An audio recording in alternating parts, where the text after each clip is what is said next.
What's up, Mid Michigan? I hope you guys are enjoying your Thursday, even though it's a pretty cold day and the roads don't seem too bad out there. At least the expressways on my ride. I did see a pretty bad accident over on Torrey Road that had 23 South kind of shut down there for a little bit. But yeah, hopefully you guys made it home safe yesterday, even though it really didn't seem too bad in Flint. But once it got down to the Fenton area, it definitely seemed like it got a lot more icy. So obviously when you guys are taking your on ramps, off ramps, just take it a little slower, make sure just in case there's a little ice. And especially if you guys have elderly people that you guys might know, some neighbors or, family members, make sure to get out there, clean their sidewalks for them, put down some ice, even though I know it's a little too cold for the ice. Hey, it gives it extra traction, make sure our people we love don't fall and hurt themselves on the ice. But of course, we're at the digital desk, so we're going to take a look at some of the big stories coming out of Mid-Michigan. And I'm going to be honest, we got two hard news stories, then two pretty fun ones. So let's get right into it and take a look at the big stories coming out of Mid-Michigan.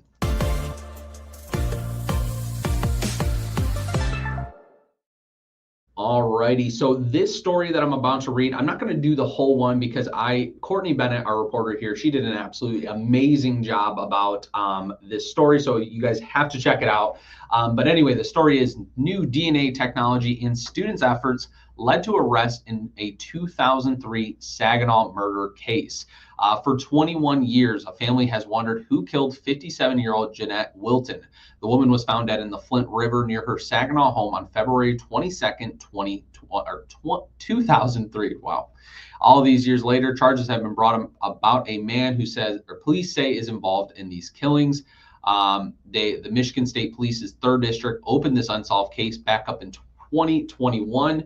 And that person they believe is in connection to the murder is 47-year-old Jason Cabello, who was arraigned inside a Saginaw courtroom on Tuesday. He's facing sexual assault and murder charges in connection to the death of 57-year-old Jeanette Wilton. Now, like I said, I'm not going to go through the whole thing, but it's just because over at Western Michigan University, they have a cold case program over there, and they're helping solve cold cases across the state. And they just using all these students and all the hours that they're putting in, and then also new DNA technology, they're able to kind of find some leads that eventually got them who police believe is their person. But yeah, I'm not going to go completely into it because it was just a beautiful job done by Courtney. So you guys have to check out the story of just kind of how exactly they figured it out. But it's pretty awesome. So you guys got to check it out. Moving over to another thing is that Flint firefighters urge city council to approve critical equipment upgrades. I think my thing's a little frozen. Hold on, let me refresh it. But pretty much, the Flint Fire Department is pretty much saying that, hey, some of our stuff is outdated and they need help getting these fixed. So the Flint firefighters are sounding the alarm on dire state of equipment and urging the city council to improve funding.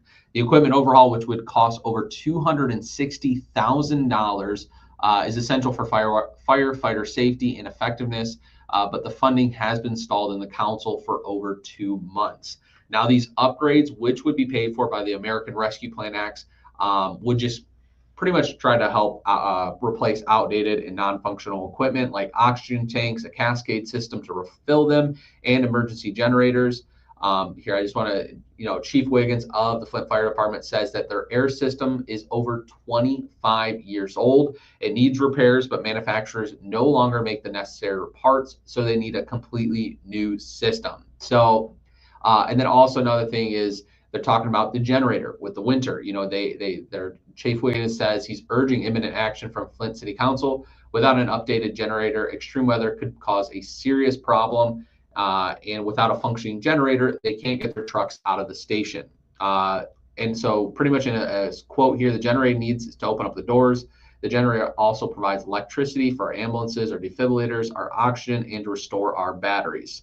So yeah, he's pretty much urging the city council to do something, and we'll obviously stay on top of that to see what kind of happens. But yeah, the Flint City Council Flint firefighters are asking for the city council to approve some funding for some new equipment.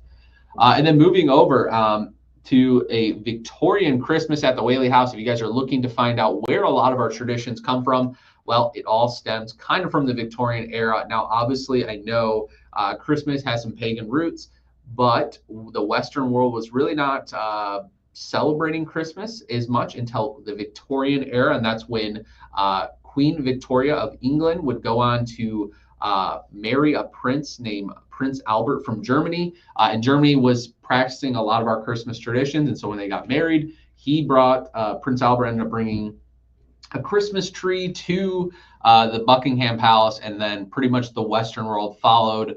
And then after that, a bunch of our traditions like, Christmas caroling and, decorating the trees and stuff like that all come from this time period. And right over at the Whaley House in Flint, you can see what it would look like back in the Victorian time, how they decorated them. And so Justin Wetenhall, who is the executive director at the Whaley House, pretty much told me that it was made from a lot of natural stuff. So they had pickles in the tree. I don't know, some people might do that tradition still, but they would put a pickle in the tree, and whoever found the pickle first would obviously get a snack and also would be able to open the first present. But yeah, so a lot of our stuff comes from this time. So if you guys are looking to come out there, it will be going on until January 4th.